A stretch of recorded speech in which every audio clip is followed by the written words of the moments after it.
Okay, guys. So first thing, these are Tempera Cake's palettes, okay? And these are dry. So you see they're not really getting anything on these. So for us to turn them into paint, we need to add water. So I'm going to start by spraying them on the top, okay? These are all brand new, and these we've used before. Let's spray these. We got all these different colors. Well, look how pretty and clean these palettes are. Y'all see how pretty and clean they are? Okay. So I'm going to leave these right here for a second. Let them get soaking for a minute. I'm going to get out my paper. The first thing I'm going to do is make my drawing. I'm going to use a marker so it's nice and bold. And I want to do something that's going to be very simple and easy, okay? So what I like to do is, let's see, I'm going to do a big K.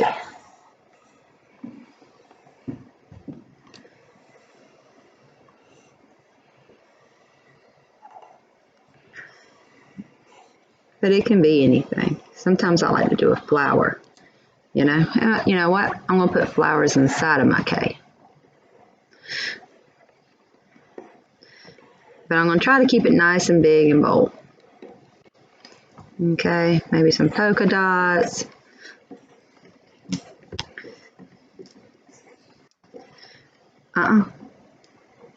Maybe some big polka dots. Maybe some squiggly lines underneath or behind my K.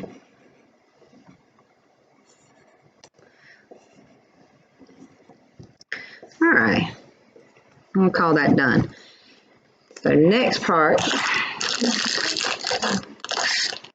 Cedric, can you go get that water pitcher behind you on the table? Wherever I put it.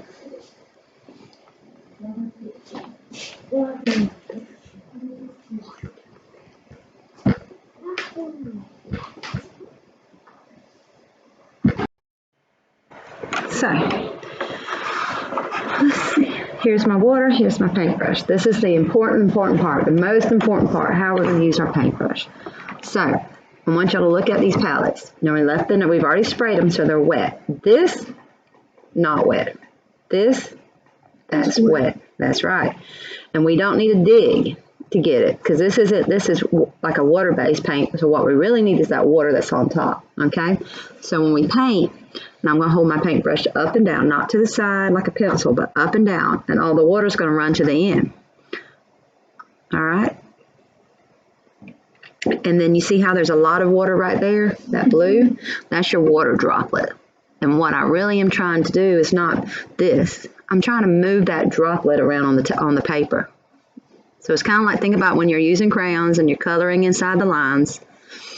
And I'll come back because you see how right here it's getting a little thin, what I like to call scratchy.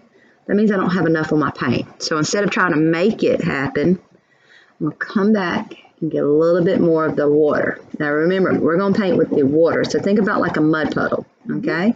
When a mud puddle, what I call is digging in the mud, which is the thicker stuff on the bottom. We don't want to dig in the mud. We want that water that's on top, okay? So here I go. Now y'all see the difference between a scratchy right there? And then watch it when I paint with the water. And then your paintbrush, look how my tip of my paintbrush barely moves. Can y'all see that? Mm-hmm. All right. When we do it like this and we push it all the way down to the metal, that's not what we want to do because then it becomes real scratchy and it messes up our paintbrush. Mm-hmm. So when you're painting, always think of your paintbrush as being like a feather on a baby, okay?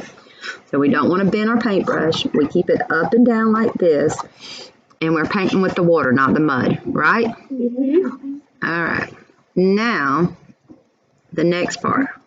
What if I want to change colors? You have to put it in water, and then dry it off,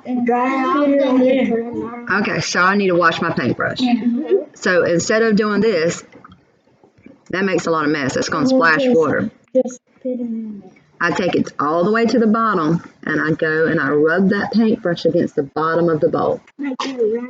Yeah. And then I don't do this, especially with these styrofoam bowls. I paint the side. You see how I paint the side and that water just runs right off? Little droplets run right off. So I brush the bottom, I paint the bottom of the bowl, and I paint the side of the bowl. And now I have a clean paintbrush and I can go into my next color. Okay, and what do we paint with, the water or the mud?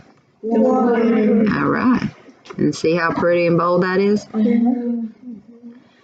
Okay, and then if I want to change the color, I need to Wash and then put in the side. Rub it off. rub it off the side. And if it rubs off clean, then that means that I have a clean paintbrush. Okay, And then you can put a new color. and then you can go to a next color. That's right. And I don't want to overwork an area because the paper will start to tear, right? When paper gets wet, it tears. So I paint it and then I move on. Okay? All right, guys, we'll get started.